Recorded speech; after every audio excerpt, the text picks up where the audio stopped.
Hello students, हमारा chapter चल रहा है लाइफ प्रोसेसेस, जिसमें हमने अमीबा के अंदर न्यूट्रिशन पढ़ लिया था और आज हम पढ़ेंगे न्यूट्रिशन इन ह्यूमंस। ह्यूमंस के अंदर न्यूट्रिशन कैसे होता है। तो ह्यूमंस के अंदर न्यूट्रिशन एलिमेंट्री कैनाल के अंदर होता है, जिसे हम डाइजेस्टिव सिस्टम भी कह सकते हैं।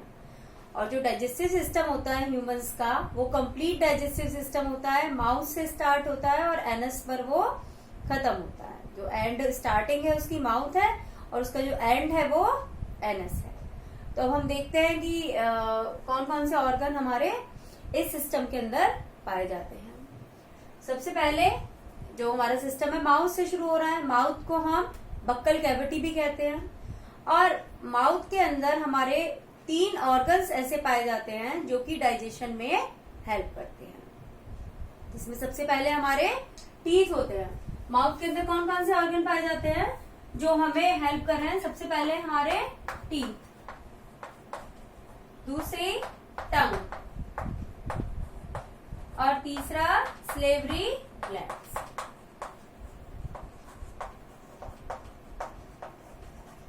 ये तीनों ही ऑर्गन फूड के डाइजेशन में हेल्प करते हैं। जो टीथ होते हैं, हमारे दांत होते हैं, फूड को छोटे छोटे पीसेस के अंदर डिवाइड कर देते हैं, जिससे कि फूड का डाइजेशन इजी हो जाता है। उसका मैकेनिकल डाइजेशन को स्टार्ट कर देते हैं।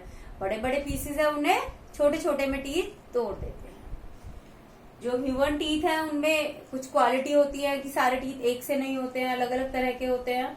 तो ऐसे टीथ को हम कहते हैं विषम दंती या हेट्रोडोंट टीथ। इसके अलावा जो टीथ हैं 2 बार आते हैं। एक बार स्टार्टिंग में, जिन्हें मिल्क टीथ कहते हैं, और एक बार वो गिरने के बाद मिल्क टीथ दोबारा से आते हैं। तो ऐसे टीथ को कहा जाता है डाइफायोडोंट, यानी द्विबार दंती। 2 बार आते हैं। एक बार बचपन में आते हैं और जो बचपन वाले टीथ हैं वो टूट जाते हैं, फिर दोबारा से आते हैं।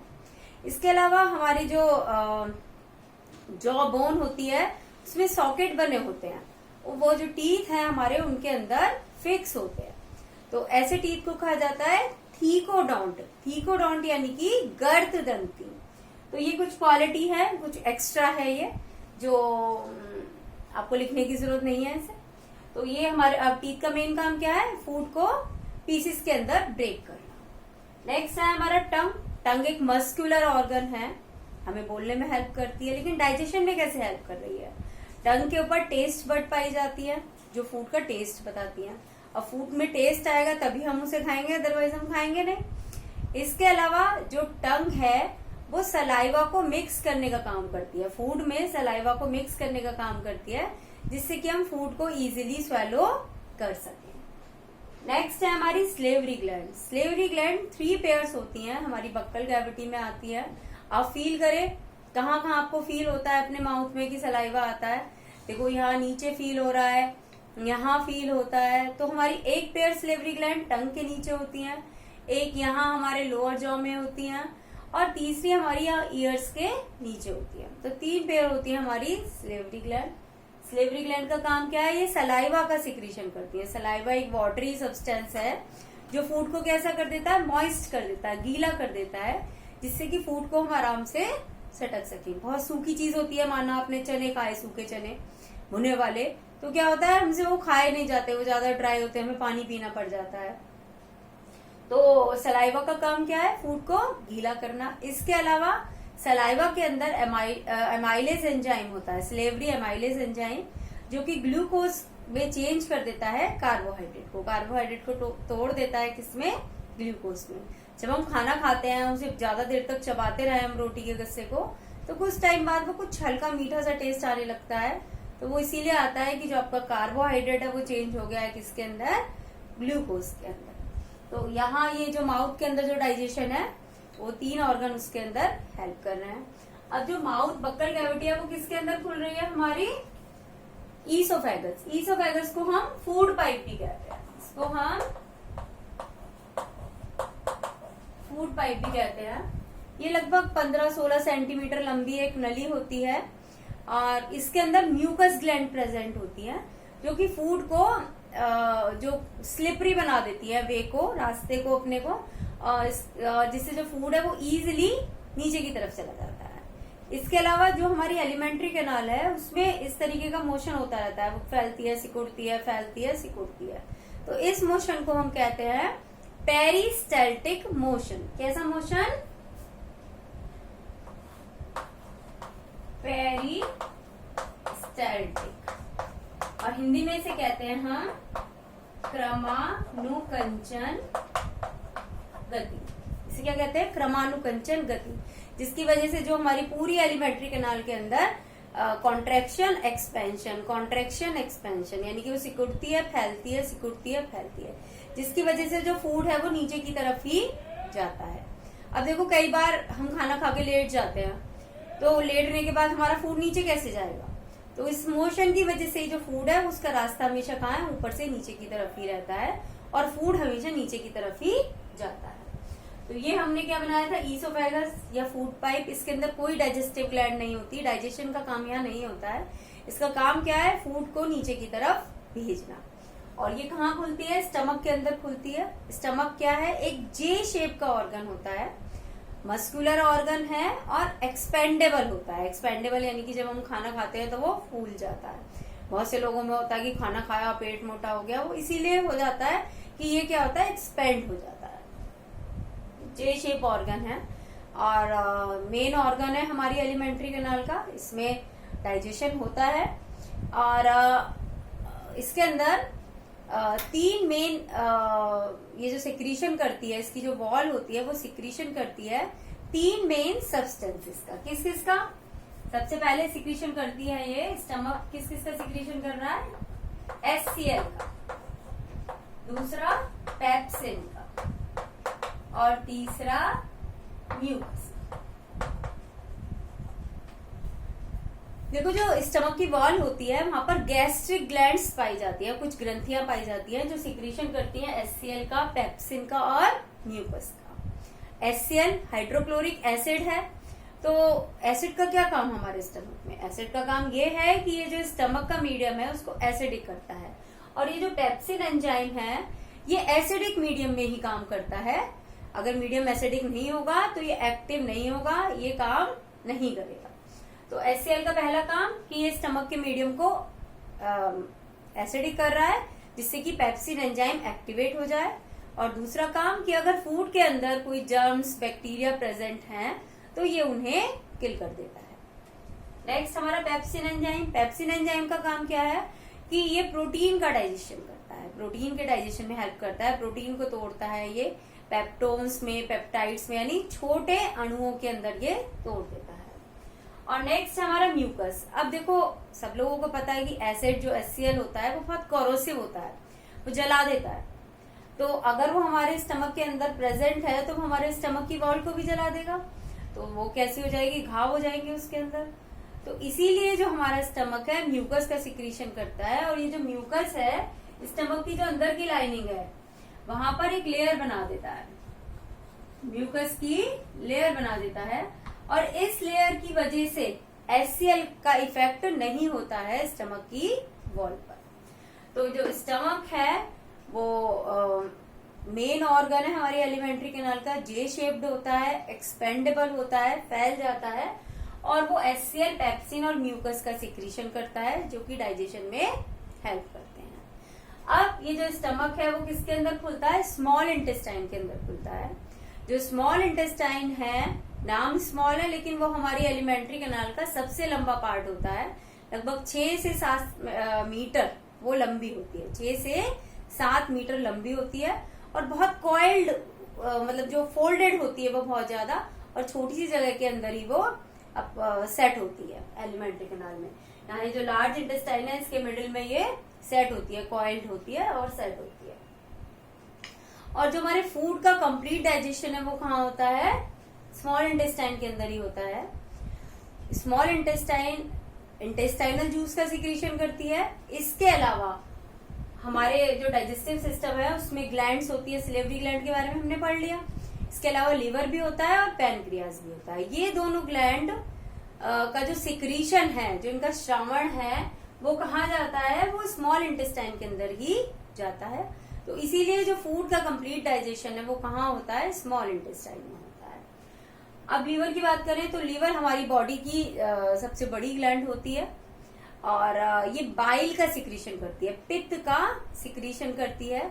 और इस बाइल को वो डायरेक्ट नहीं भेजती है स्मॉल इंटेस्टाइन में, इसके ऊपर एक गॉल ब्लैडर नाम का स्ट्रक्चर होता है, पित्ताशय, उसके अंदर ये स्टोर हो जाता है और जब नीड होती है तब इसको भेज दिया जाता है स्मॉल इंटेस्टाइन में। जब जरूरत है, खाना खाया है, उस समय नीड है, तो ये बाइल कहाँ जाएगा, स्मॉल इंटेस्टाइन के अंदर चला जाएगा। अब इसका काम क्या होता है, इसका काम होता है जो फैट के जो मॉलिक्यूल होते हैं, अणु होते हैं, बहुत बड़े बड़े होते हैं और ये उन अणुओं को छोटे अणुओं के अंदर तोड़ देता है और इस प्रोसेस को हम कहते हैं इमल्सिफिकेशन।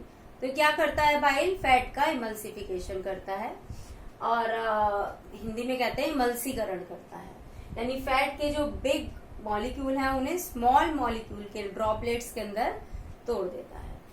अब पैनक्रियास की बात करें तो पैनक्रियास 3 एंजाइम का सिक्रीशन करता है।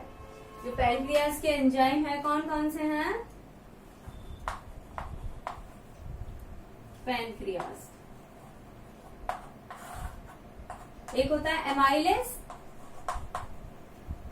ट्रिप्सिन और तीसरा है लाइपेज। जो पैनक्रियास होता है 3 एंजाइम सिक्रीट करता है। पैनक्रियास का जो जूस है उसे कहते हैं पैनक्रियाटिक जूस। 3 एंजाइम सिक्रीट कर रहा है। एमाइलेस कार्बोहाइड्रेट का डाइजेशन करता है, उसको तोड़ देता है ग्लूकोज के अंदर।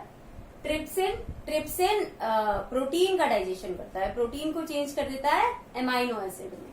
और लाइपेज फैट का डाइजेशन करता है और चेंज कर देता है फैट्स को फैटी एसिड्स एंड ग्लिसरॉल के अंदर। ठीक है, लिख देते हैं अभी हम। ये किसके अंदर चेंज कर देता है, फैटी एसिड एंड ग्लिसरॉल के अंदर। इसके अलावा जो इंटेस्टाइनल जूस है उसके अंदर भी हमारे एंजाइम्स होते हैं और वो एंजाइम फूड के कंप्लीट डाइजेशन में हेल्प करते हैं। तो फूड का कंप्लीट डाइजेशन कहाँ हो गया, स्मॉल इंटेस्टाइन में। इसके अलावा जो फूड का डाइजेस्टेड फूड है उसका एब्जॉर्प्शन भी कहाँ होता है, स्मॉल इंटेस्टाइन के अंदर ही होता है। और स्मॉल इंटेस्टाइन के अंदर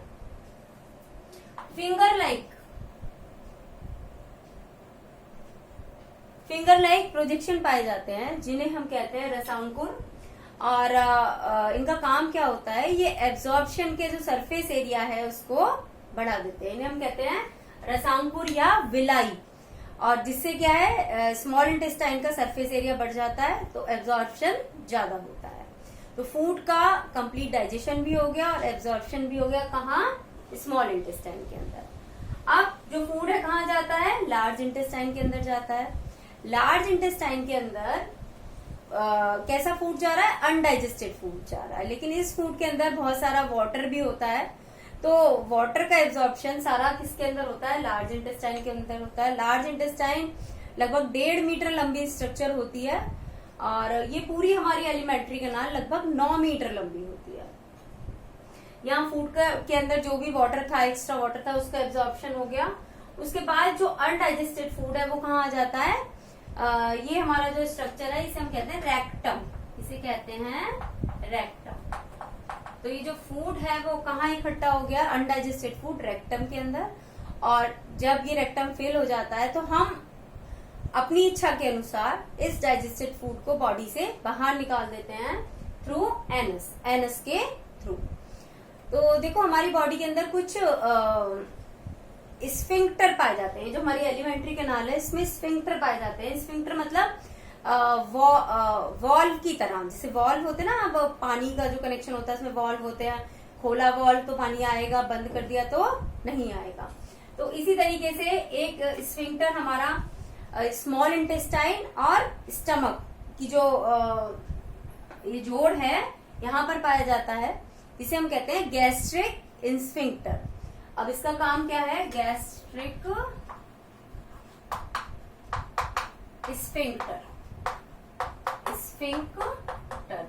हिंदी में कहते हैं इसे जठर अवरोधनी।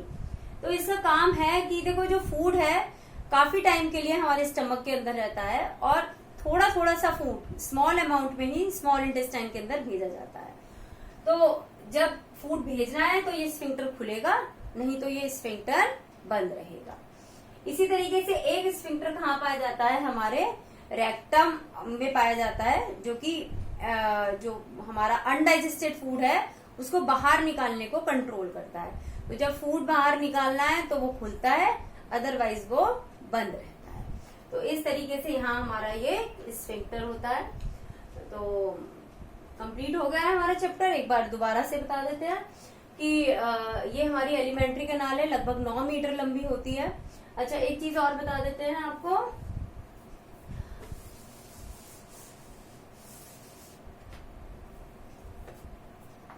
हमारे फूड का मेन कंपोनेंट क्या क्या है, कार्बोहाइड्रेट है, कार्बोहाइड्रेट। तो कार्बोहाइड्रेट किसके अंदर डाइजेस्ट हो जाता है जब, तो क्या बनता है, शुगर, शुगर यानी कि ग्लूकोज। और प्रोटीन जब डाइजेस्ट होते हैं तो क्या बनता है, अमीनो अम्ल, अमाइनो एसिड्स। और जो फैट्स होते हैं वो डाइजेस्ट होकर क्या बनाते हैं, fatty acids and glycerol, fatty acids and glycerol. यानी कार्बोहाइड्रेट का जब डाइजेशन हो जाता है, एंजाइम्स का एक्शन होता है उसके ऊपर, तो वो सिंपलर कंपाउंड के अंदर टूट जाता है, उसे कहते हैं हम ग्लूकोज। अब एक्स्ट्रा ग्लूकोज होता है तो वो ग्लाइकोजन के अंदर चेंज हो जाता है और हमारे लीवर के अंदर स्टोर हो जाता है। ये काम भी कौन करता है, लीवर ही करता है, ग्लूकोज को ग्लाइकोजन के अंदर चेंज कर देता है। और जब नीड होती है तो वो दोबारा से चेंज हो जाता है ग्लूकोज के अंदर। प्रोटीन का काम, प्रोटीन किसके अंदर चेंज हो रहा है, एमाइनो अम्ल के अंदर। और जो फैट्स हैं वो किसके अंदर चेंज हो जाते हैं, फैटी एसिड्स और ग्लीसरॉल के अंदर। तो ये हमारा कंप्लीट ह्यूमन एलिमेंट्री कैनाल है, जो माउथ से शुरू हुई। माउथ के अंदर मैकेनिकल डाइजेशन भी होता है फूड का और केमिकल डाइजेशन भी होता है। मैकेनिकल डाइजेशन टीथ करते हैं और जो केमिकल डाइजेशन है वो सलाइवा करता है। इसके अलावा टंग हेल्प करती है फूड को स्वेलो करने में और मिक्स करने में फूड और सलाइवा को। ईसोफेगस फूड पाइप के थ्रू फूड कहाँ आ रहा है, हमारा स्टमक में आ रहा है। पूरी एलिमेंट्री कैनाल के अंदर पेरिस्टाल्टिक मोशन होता रहता है, जिसकी वजह से फूड पेस्ट लाइक स्ट्रक्चर में चेंज हो जाता है। और इस पेस्ट लाइक स्ट्रक्चर को कहते हैं हम काइम, इसे कहते हैं काइम। स्टमक के अंदर हमारा एसिड सिक्रीट होता है, स्टमक के अंदर एसिड सिक्रीट होता है HCl, म्यूकस सिक्रीट होता है और पेप्सिन एंजाइम सिक्रीट होता है। और हाँ, हमारे बाइल का एक काम तो था कि ये फैट का इमल्सिफिकेशन करता है। इसके अलावा जो बाइल है वो स्मॉल इंटेस्टाइन के मीडियम को एल्कलीन कर देता है, क्योंकि जो बाइल है वो एल्कलीन नेचर का होता है, उसका जो pH है वो 7 से ज्यादा होता है। और जो हमारे पैनक्रियास के एंजाइम है वो एल्कलीन सिक्रीशन में ही एक्टिव होते हैं, अदरवाइज वो इनएक्टिव ही रह जाएंगे। तो ये बाइल का एक और काम है जो डाइजेशन में हेल्प करता है। और जो स्मॉल इंटेस्टाइन है सबसे लंबा स्ट्रक्चर है, सबसे ज्यादा जो फूड का कंप्लीट डाइजेशन कहाँ हो जाता है, स्मॉल इंटेस्टाइन के अंदर ही हो जाता है, उसका एब्जॉर्प्शन भी होता है। और लार्ज इंटेस्टाइन के अंदर जो एक्स्ट्रा वाटर है फूड का वो एब्जॉर्ब होता है और एनएस के थ्रू फूड को निकाल दिया जाता है। इसके अलावा एक और स्ट्रक्चर हमने यहाँ बनाई थी जिसे हम कहते हैं अपेंडिक्स। तो जो अपेंडिक्स होता है ये एक वेस्टिजियल ऑर्गन है, मतलब कि इसका हमारी डाइजेशन में कोई इसका रोल नहीं होता है, हमारी बॉडी के अंदर ही इसका कोई रोल नहीं होता है। कभी कभी कुछ फूड पार्टिकल इसके अंदर चले जाते हैं, इसमें स्वेलोइंग हो जाती है, इन्फेक्शन हो जाता है और पेन होने लगता है पेट में, तो इसका ऑपरेशन कराना पड़ता है, डॉक्टर इसको काट के बाहर निकाल देते हैं। तो शायद हमारे पूर्वजों में जो हमारे एंसेस्टर्स थे उनके अंदर ये एक्टिव रहा होगा। और जो हमारे हर्बीवोर्स एनिमल होते हैं, शाकाहारी जंतु होते हैं, उनकी जो एलिमेंट्री कैनाल है बहुत लंबी होती है, उनके अंदर सेल्यूलोज के पाचन के लिए स्पेशल ऑर्गन पाए जाते हैं उनकी आहार नाल के अंदर।